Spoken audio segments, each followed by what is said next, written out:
Olá, olá pessoal, tudo bem? Estamos de volta aqui com o nosso jornaleco aqui, que é o Observador. Eu sou Fábio Pirajá, radialista capixaba, há 45 anos. E estou aqui como cidadão comum, né? Dando meus pitacos aqui. Cidadão brasileiro, pagador de impostos, né? Então, abri meu canal, estou sempre lendo notícia do mundo todo e, pô, vamos começar a comentar. Aí eu faço a pergunta assim: Alexandre de Moraes determinou a prisão preventiva da Carla Zambelli, deputada federal, que do Brasil foi para a Argentina, da Argentina foi para Flórida, Estados Unidos, e depois para a Itália. Agora ela está na Itália.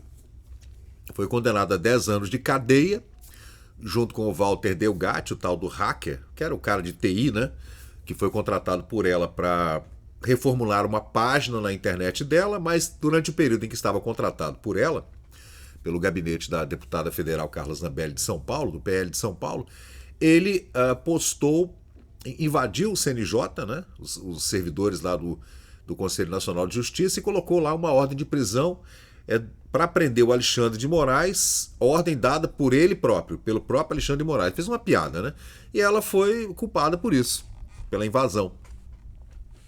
Não há provas, tá? Nenhuma prova. Não há prova nenhuma de que ela tenha invadido merda nenhuma. Mas, do jeito que estão as coisas hoje, para que prova, né? Não precisa de prova de nada. Foi provado que há roubo no INSS. Aconteceu alguma coisa para alguém? Não. Foi comprovado o mensalão. Aconteceu alguma coisa para alguém? Não. Foi desmontado tudo e o dinheiro voltou. O petrolão também? Não. Foi provado e não adiantou nada. Tá todo mundo solto aí. Não acontece nada com ninguém, gente. A verdade é essa. Assim, interessante é que o cara, depois dessa decisão, né, de condenar a mulher por 10 anos de cadeia, que ela tem foro privilegiado, e então ela é julgada pelo STF, que ela é deputada federal. Pela Constituição de 88, gente, um deputado federal ou um senador só pode ser preso em flagrante delito, se ele tiver com uma arma na mão, atirando em alguém, matando assim. Crime inafiançável também, tá? Por exemplo, se ele for preso em flagrante com vários passarinhos da Mata Atlântica, é crime inafiançável. Aí ele vai preso, né? Nesses casos aí. Mas, assim, há várias controvérsias. Eu coloquei no Pai dos Burros aqui, no Genitor dos Apedeutas, e é crime flagrante, crime inafiançável. Somente nesse caso é que um deputado federal, no caso do deputado federal e senador da República, que são integrantes do Congresso Nacional, que podem ser presos assim, tá? E a prisão pode ser revogada pela Câmara ou pelo Senado em até 24 horas, né? E a Câmara, teoricamente, poderia defender, mas não faz isso, como não fizeram com o Daniel Silveira, por exemplo. Aí eu te pergunto, qual foi o crime inafiançável que o Daniel Silveira cometeu? Ele foi preso tentando matar alguém? Ele foi preso com algum passarinho, alguma aranha da floresta amazônica, traficando, alguma coisa assim? Não, né? Não. O flagrante do Daniel Silveira era um flagrante na internet, assim como o flagrante do Léo Lins, que é um show do teatro que foi gravado e foi para o YouTube. Então ele está em flagrante eterno porque o vídeo está no YouTube sendo visto 24 horas por dia, então o flagrante é perpétuo. Assim como aquela live que o Daniel Silveira fez, o ex-deputado federal, caçado e preso, tornozeleira eletrônica, tiraram tudo do cara, passaporte, tudo, liberdade, tudo, acabaram com a vida do cara. Por quê? Porque ele é da direita. É. Se fosse qualquer outro da esquerda, como o Janones, o Danones, por exemplo, não aconteceu nada com o Janones, nada, tá lá. Estão empurrando com a barriga, não vai acontecer nada com o Janones. E é isso aí, gente. Agora a gente está vendo essa janela que se abriu pró-esquerda, né? E essa mola que a esquerda está puxando para o lado esquerdo, puxando, puxando. Mal sabem eles que esse tipo de força que se faz à esquerda, ela obedece às forças naturais, como Newton corroborou lá nas suas 3 leis, né? Quando você puxa para um lado demais, a tendência é que o outro lado também, né? Então é só uma questão de tempo, né? Isso vai dar merda, é questão de tempo. O artigo número 53, parágrafo 2º da Constituição Cidadã de 1988 diz o seguinte: Desde a expedição do diploma, os membros do Congresso Nacional não poderão ser presos salvo em flagrante de crime inafiançável. Nesse caso, os autos serão remetidos para a Câmara, ou Senado, ou Câmara dos Deputados, né, para que, pelo voto da maioria de seus membros, se resolva pela prisão ou não. No caso do Daniel Silveira, gente, quando ele falou que ia dar umas porradas no Alexandre de Moraes, né? Ele, assim, errou? Talvez, não sei. Sei lá, talvez.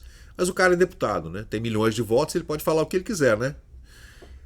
O deputado foi preso, então, porque o STF entendeu, é um entendimento do STF, fora da Constituição, entendeu que ele estava em flagrante delito, interpretação dada naquele momento lá, e a Câmara né, foi notificada e não fez nada. Ainda caçaram o cara, tá?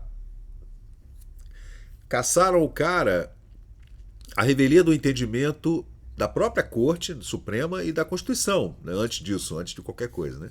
Que deputado não pode ser preso em flagrante. Então, hoje em dia, gente,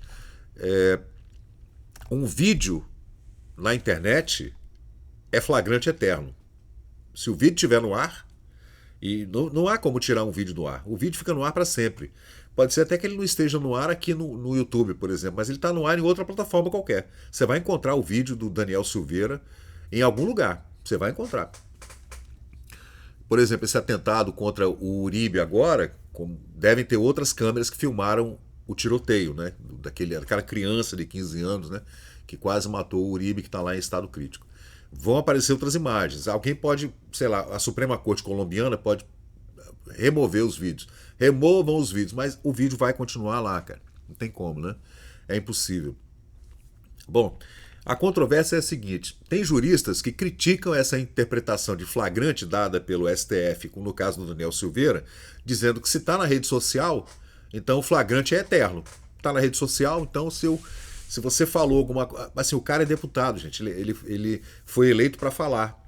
Ele tem votos de milhares de pessoas ou milhões de pessoas, por exemplo, como o Nicolas Ferreira, como o Eduardo Bolsonaro, que são deputados com milhões de votos, né? Eles têm a chancela dessas milhares de pessoas para falar em nome delas. É por isso que se dá foro privilegiado a deputados e senadores. Eu sou contra foro privilegiado para qualquer pessoa, né? Mas o deputado e o senador, como tem muito voto, ele está chancelado por esses eleitores, né? Já um deputado, perdão, um jurista, não, um promotor público, não, porque ele não foi eleito, né? O ministro da Suprema Corte também não, ele não foi eleito, então ele não pode ter foro privilegiado e não foi eleito, na minha opinião, né? Agora, tem outros que defendem, alguns defendem essa flexibilização do flagrante. Você vê, né? É bizarro, gente, o que está acontecendo. Essa ordem de prisão, então, expedida primeiramente a ordem de prisão preventiva contra ela e agora uma ordem de prisão permanente, é um absurdo jurídico, porque ele não pode fazer isso à revelia da vontade ou da manifestação da Câmara dos Deputados. É a Câmara que tem que decidir. Primeiro, ela foi condenada, ok, mas ela é deputada federal. Então, essa condenação tem que ser corroborada pelo Congresso. Aí o Alexandre de Moraes pediu a preventiva, o Congresso fica notificado, e a partir daí é que se dispara esse mecanismo congressual para que ela seja cassada. Sendo cassada, ela pode ser presa, né? Mas do jeito que está o Brasil hoje, está tudo de cabeça para baixo, né? Aí está dizendo que após a fuga dela, eu acho que faria a mesma coisa. Vou ficar no Brasil para ir para a cadeia? O que vai adiantar? Daniel Silveira está na cadeia. O que ele pôde fazer? Nada. Perdeu tudo. Perdeu casa, perdeu salário, perdeu passaporte, perdeu liberdade, tornozeleira eletrônica, ferraram com a família dele toda. O cara perdeu a força. Nesse caso, eu sou como Lenin, né? Lenin, vá para fora, faça a revolução de fora. Nesse ponto ele tem razão, né? O comunista, né? Tem razão. Você tem que fazer a revolução de fora, é o jeito. Foi o que Eduardo Bolsonaro optou por fazer. Paulo Figueiredo, Rodrigo Constantino, Lalando Santos, todo mundo. A Ludmila Grilo, o pessoal foi embora. Ana Paula Henkel foram embora. O Lacombe, foi todo mundo embora para outro país, especialmente para os Estados Unidos, porque lá você tem liberdade de expressão e de lá você consegue, como um farol, tentar iluminar o Brasil, porque o Brasil, a gente está nas trevas, tá, pessoal? O ministro Alexandre de Moraes, então, acolheu o pedido, determinando, desde então, o bloqueio de bens dela, uma inclusão, um pedido de prisão, né, da PGR, ainda bloqueando, o que é mais absurdo, bloqueando a mãe dela, Rita Zambelli, e o filho dela, João Zambelli, que tem 17 anos. Bloqueando rede social do filho e da mãe da mulher. Cara, é um absurdo isso, né? Sinceramente, a gente não sabe mais o que falar, né? Prisões via flagrante inafiançável, por exemplo, atentar contra a liberdade de imprensa. Dispensa autorização prévia do Congresso, mas depende de decisão posterior da Casa.